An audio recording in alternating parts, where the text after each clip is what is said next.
പ്രിയങ്കുകലികാശ്യാമം രൂപേണ പ്രതിമം ബുധം സൗമ്യം സൗമ്യഗുണോപേതം തം ബുധം പ്രണമാമ്യഹം. നമസ്തേ പ്രിയമുള്ള പ്രേക്ഷകരെ, നാം ഇവിടെ ചർച്ച ചെയ്യുന്നത് 1200 ധനു 20-ാം തീയതി, അതായത് 2025 ജനുവരി 4-ാം തീയതി ബുധൻ ബുധൻ്റെ ധനുരാശിയിലേക്കുള്ള രാശി മാറ്റവും അതിൻ്റെ ശുഭാശുഭ ഫലങ്ങളും മേടം മുതൽ മീനം വരെയുള്ള ഓരോ രാശിക്കാർക്കും എപ്രകാരമായിരിക്കുമെന്നുള്ള ഒരു തുറന്ന ചർച്ചയാണ്. ബുധനാണ് ജ്യോതിഷത്തിൽ നവഗ്രഹങ്ങളിൽ കൗശലത്തിൻ്റെ, ബുദ്ധികൂർമ്മതയുടെ, ബൗദ്ധികതലമായ എല്ലാ കലകളുടെയും ശില്പങ്ങളുടെയും ഒക്കെ തന്നെ അധ്യാപനം, reading, writing, printing, all new technologies, even AI, intelligence ആയി ബന്ധപ്പെടുന്ന എല്ലാം നമുക്ക് ചിന്തിക്കേണ്ടുന്ന ഗ്രഹം ബുധൻ ജ്യോതിഷത്തിൽ ചന്ദ്രപുത്രനാകുന്നു. അതിനാൽ സോമസ്യ അപത്യം പുമാൻ സൗമ്യ എന്ന നാമത്തിലൊക്കെ ബുധൻ അറിയപ്പെടുന്നു. ബുധൻ ഏറ്റവുമധികം അടുത്തു നിൽക്കുന്ന ഗ്രഹം സൂര്യനാകുന്നു. സൂര്യനും ബുധനും കൂടി ഒന്നിച്ച് യോഗമുള്ളപ്പോഴാണ് ദ്വിഗ്രഹയോഗം, നിപുണയോഗം എന്ന യോഗം ഉണ്ടാകുന്നു. ബുധേന നിപുണം ധീ കീർത്തി സൗഖ്യാനിതം. ബുധനും സൂര്യനും കൂടി യോഗം ചെയ്യുമ്പോൾ നിപുണയോഗം, സാമർഥ്യമുള്ള യോഗമുണ്ടാകുന്നു. ബുദ്ധിയും കീർത്തിയും അതിലൂടെ ധനമൊക്കെ സമ്പാദിക്കുവാൻ ഈ യോഗം പരിഹാരമാകുന്നു. സൂര്യനോട് ഏത് ഗ്രഹവും അടുത്ത് നിന്നാൽ മൗഢ്യം കൊടുക്കും. ബുധനും സൂര്യനും ഒന്നിച്ചാണെങ്കിലും പലപ്പോഴും ബുധന് മൗഢ്യമുണ്ടാകും. പക്ഷേ ഏകരാശിയിലാണെങ്കിൽ, ഒരേ രാശിയിലാണ് സൂര്യനും ബുധനുമെങ്കിൽ ആ മൗഢ്യത്തിന് അധികം പ്രസക്തിയില്ല. മറിച്ച് 2 രാശികളിൽ നിൽക്കുകയാണെങ്കിൽ ആ മൗഢ്യം വളരെ ദുർബലമാക്കും ബുധനെ. പലപ്പോഴും നാം ചിന്തിക്കാറുണ്ട്, ജ്യോതിഷികൾ നിങ്ങളോട് പറയാറുണ്ട്, മറഞ്ഞ ബുധൻ നിറഞ്ഞ വിദ്യയെ പ്രദാനം ചെയ്യുമെന്ന്. ബുധൻ മറഞ്ഞു നിൽക്കുകയാണെങ്കിൽ ആ ബുധൻ നല്ല വിദ്യയെ പ്രദാനം ചെയ്യുമെന്ന് പല ഉദാഹരണങ്ങളും നാം കാണാറുണ്ട്. അവിടെയും മൗഢ്യമില്ലാത്ത ബുധനാണെങ്കിൽ ഈ പറഞ്ഞ ജ്യോതിഷികളുടെ വാക്കുകൾ വളരെ പ്രസക്തമാണ്. നമുക്ക് മേടൻ രാശി മുതൽ 12 രാശിക്കാരുടെയും ഈ ബുധൻ്റെ രാശിചാരവുമായി ബന്ധപ്പെട്ട ശുഭാശുഭ ഫലങ്ങൾ ചിന്തിക്കാവുന്നതാണ്. ബുധൻ മാക്സിമം പരമാവധി ഒരു രാശിയിൽ നിൽക്കുക 30 മുതൽ 45 ദിവസം വരെയാണ്. 30 ദിവസം മാക്സിമം സൂര്യൻ നിൽക്കുമ്പോൾ ആ സൂര്യനോട് കൂടെ തന്നെ പലപ്പോഴും 5-10 ദിവസം അപ്പുറവും ഇപ്പുറവും നമുക്ക് കാണാം.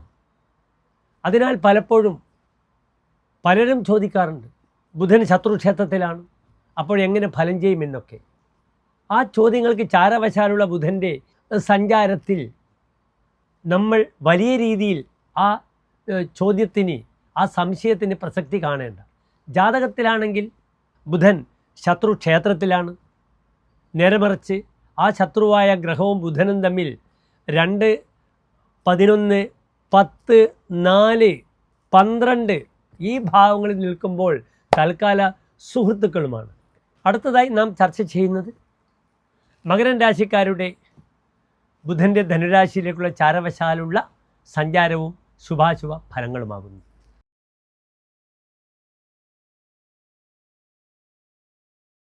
ഉത്രാട നക്ഷത്രത്തിൻ്റെ അവസാനത്തെ 45 നാഴിക, തിരുവോണം അവിട്ട നക്ഷത്രത്തിൻ്റെ ആദ്യത്തെ 30 നാഴിക വരുന്ന 2.25 നക്ഷത്ര സമൂഹമാകുന്നു. ഇവിടെ മകരൻ രാശിക്കാർക്ക് ബുധൻ പ്രായണം നിൽക്കുന്നത് അത്ര നല്ല ഒരു ഭാവത്തിലല്ല. ബുധൻ നിൽക്കുന്നത് 12-ാം ഭാവത്തിലാണ്. 2 ഭാവങ്ങളുടെ ആധിപത്യമുണ്ട്. ഒന്ന് 9-ാം ഭാവാധിപത്യമാണ്. അതിനാൽ പിതാവ്, തൻ്റെ ഭാഗ്യം, തൻ്റെ ദയ, തൻ്റെ പുണ്യം ഇതൊക്കെ ചിന്തിക്കേണ്ടുന്ന ബുധനാണ് 12-ാം ഭാവത്തിൽ ദുർബലമായി നിൽക്കുന്നത്. അതിനാൽ പൈതൃകമായ പ്രയാസങ്ങൾ വരാതെ നോക്കുക. പൈതൃകമായ ധർമ്മദൈവങ്ങളെ സംരക്ഷിക്കണം. അവിടെ എല്ലാ വഴിപാടുകളും ചെയ്യുക. പൂർവികർ ഉപാസിച്ച് വന്നിരുന്ന ദൈവത്തിൻ്റെ കോപമുണ്ടാകുന്നതിനൊരു ഫലമുണ്ട്. അതിനാൽ തൻ്റെ ധർമ്മദൈവ വിഷയങ്ങളിൽ വളരെയധികം ശ്രദ്ധാലുവാവുക. അവിടെ വേണ്ടുന്ന എല്ലാ കർമ്മങ്ങളിലും വ്യാപൃതനാവുക. മറ്റൊരു പ്രധാനപ്പെട്ട വിഷയം, അച്ഛൻ്റെ ആരോഗ്യം ശ്രദ്ധിക്കണം. ഇവിടെ സൂര്യനും 12-ലാണ്, പിതൃകാരകനായ സൂര്യനും 12-ലാണ്. അച്ഛൻ്റെ ആരോഗ്യം ശ്രദ്ധിക്കണം. അവർക്ക് അസുഖം വരും. അപ്പോൾ അവരുടെ പേരിൽ മൃത്യുഞ്ജയ അർച്ചന, മൃത്യുഞ്ജയ പുഷ്പാഞ്ജലിയോ മൃത്യുഞ്ജയ ഹോമമോ ഒക്കെ ചെയ്ത് ദേവതകളെ സന്തോഷിപ്പിക്കുക. നമുക്കുണ്ടാകുന്ന ദോഷം പലപ്പോഴും അച്ഛൻ നമ്മളെ ശത്രുവായി വരുന്ന സമയമാണ്. അച്ഛൻ്റെ സഹോദരങ്ങളൊക്കെ തന്നെ തൻ്റെ ശത്രുക്കളായി വരുന്ന സമയമാണ്. അതിനാൽ മകരം രാശിക്കാർ ഈ 12 രാശികളിലും വളരെയധികം ശ്രദ്ധിക്കണം. 6-ാം ഭാവാധിപത്യം എന്നൊരു ദോഷവുമുണ്ട്. അതിനാൽ തസ്കരന്മാർ, കള്ളന്മാർ, ശത്രുക്കൾ, വിഘ്നങ്ങൾ, ശരീരത്തിലുള്ള മുറിവുകൾ ഇതൊക്കെ ബുധനെ കൊണ്ടുണ്ടാകും. സ്കിൻ പ്രോബ്ലം വളരെയധികം കൂടുന്ന സമയമാകുന്നു. തലമുടി വളരെയധികം കൊഴിയുന്ന സമയമാകുന്നു. ശിരോജന്യമായ രോഗങ്ങളെ ശ്രദ്ധിക്കണം. മറ്റൊരു പ്രധാനപ്പെട്ട വിഷയം, തൻ്റെ പ്രധാനപ്പെട്ട രേഖകൾ നശിച്ചു പോകും. രേഖകൾ മറ്റുള്ളവർ കട്ടുകൊണ്ടുപോകുന്നു. തൻ്റെ വീട് ശ്രദ്ധിച്ചില്ലെങ്കിൽ കളവ് നടക്കും. തൻ്റെ വിലപ്പെട്ട ദ്രവ്യങ്ങൾ നഷ്ടപ്പെടും. അത് ഒരുപക്ഷെ ചെമ്പ് പാത്രങ്ങളാകാം, സ്വർണമാകാം, അസംബ്ലി ചെയ്ത വസ്തുക്കളാകാം. ഇതൊക്കെ തന്നെ പലപ്പോഴും തനിക്ക് വളരെയധികം ക്ലേശങ്ങൾ, ബുദ്ധിമുട്ടുകൾ വരുത്തും. മകരം രാശിക്കാർക്ക് 12-ാം ഭാവത്തിൽ നിൽക്കുന്ന ബുധൻ. ഇവിടെ നിശ്ചയമായും മകരം രാശിക്കാർ വഴിപാടുകൾ ചെയ്യണം. അടുത്തുള്ള തൻ്റെ ധർമ്മദൈവ സങ്കേതത്തിൽ വഴിപാടുകൾ ചെയ്യണം. അതിന് പുറമേ നിർബന്ധമായും നരസിംഹക്ഷേത്രത്തിൽ ശത്രുദോഷം മാറാൻ വേണ്ടി പാനകം, തുളസിമാല, സുദർശന പുഷ്പാഞ്ജലി വഴിപാടായി ചെയ്യുക. ഓം ലക്ഷ്മി നരസിംഹ മൂർത്തയെ നമഃ എന്ന മന്ത്രം ഈ ഒരു അവസരത്തിലായിരിക്കും നിങ്ങൾക്ക് വളരെയധികം ഉപകാരപ്പെടുക. അവിടെ ദേവിയോടുകൂടി, ലക്ഷ്മിയോടുകൂടി ആ നരസിംഹമന്ത്രം ചെല്ലുമ്പോൾ പൂർണ്ണമായ അനുഗ്രഹം ലഭിക്കും. പല നരസിംഹക്ഷേത്രത്തിലും ഉഗ്രപ്രതാപിയാണ് നരസിംഹം. ആ നരസിംഹത്തിൻ്റെ ആ ശക്തിയെ ക്രമീകരിക്കാനാണ് പലപ്പോഴും ലക്ഷ്മി ദേവിയെ മടിയിലിരുത്തുന്നത് നരസിംഹത്തിൻ്റെ. അതോടുകൂടി അദ്ദേഹത്തിൻ്റെ ആ അതിശക്തമായ ആസുരഭാവത്തിൽ നിന്നും മോചനം ലഭിക്കുമെന്നാണ് വിശ്വാസം. പലപ്പോഴും നരസിംഹക്ഷേത്രത്തിൽ നരസിംഹ മന്ത്രം നിങ്ങൾ ശ്രദ്ധിക്കണം. ഉഗ്രം വീരം മഹാവിഷ്ണും ജ്വലന്തം സർവതോമുഖം നൃസിംഹം ഭീഷണം ഭദ്രം മൃത്യുമൃത്യുർ നമാമ്യഹം ഓം നരസിംഹമൂർത്തയെ നമഃ. ഈ മന്ത്രം നിങ്ങൾ ചൊല്ലണം. ചൊല്ലി നിങ്ങളുടെ ക്ലേശങ്ങളെ നിങ്ങൾ മാറ്റണം. എല്ലാ പ്രിയപ്പെട്ട മകരം രാശിക്കാർക്കും നല്ല ശോഭനമായ ഈ ബുധൻ്റെ ചാരവശാലുള്ള മാറ്റത്തെ അനുകൂലമായി വരട്ടെ എന്ന് പ്രാർത്ഥിക്കുന്നു. അടുത്തതായി നാം ചർച്ച ചെയ്യുന്നത് കുംഭൻ രാശിക്കാരുടെ ബുധൻ്റെ ചാരവശാലുള്ള മാറ്റവും ശുഭാശുഭ ഫലങ്ങളുമാണ്.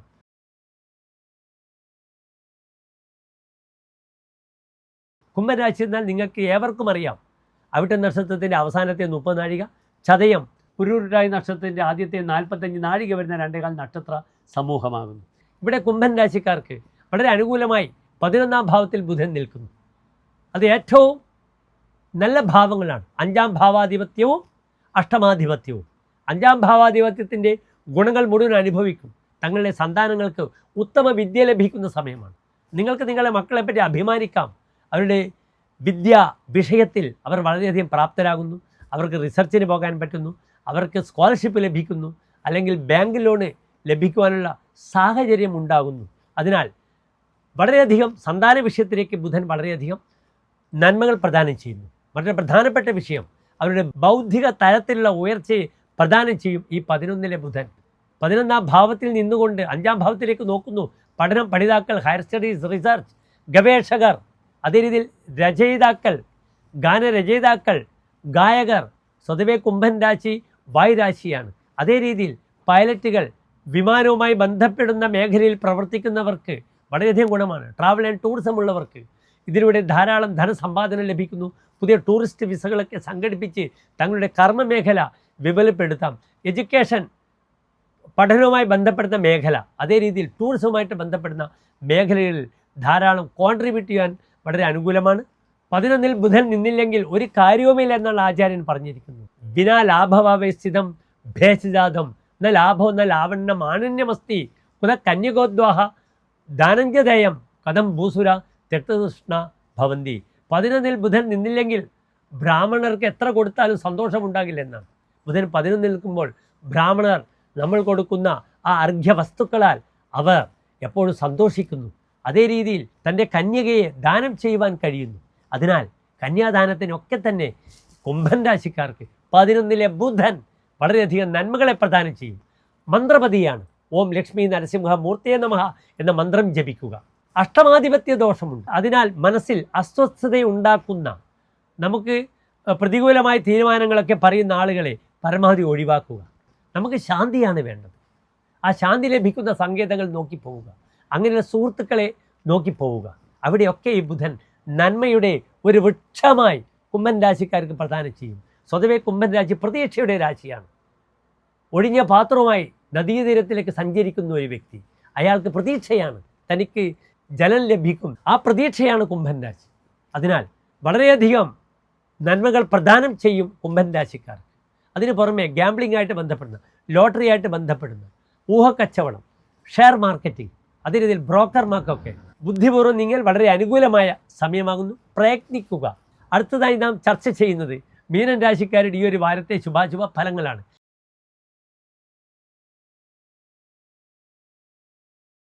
മീനൻ രാശി എന്നാൽ പുരൂരുടാതി നക്ഷത്രത്തിൻ്റെ അവസാനത്തെ 15 നാഴിക, ഉത്രട്ടാതി, രേവതി നക്ഷത്രങ്ങളടങ്ങുന്ന 2 നക്ഷത്ര സമൂഹമാകുന്നു.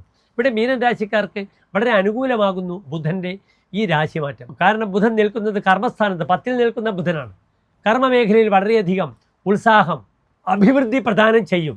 താൻ അധികം സംസാരിക്കാതെ തന്നെ തനിക്ക് തന്നെ ബോസിൽ നിന്നും അധികാരങ്ങൾ തനിക്ക് കൈമാറ്റം ചെയ്യപ്പെടുന്ന സമയമാണ്. ഭൂമി ലഭിക്കും, ഭൂമി ലാഭമുണ്ടാകും.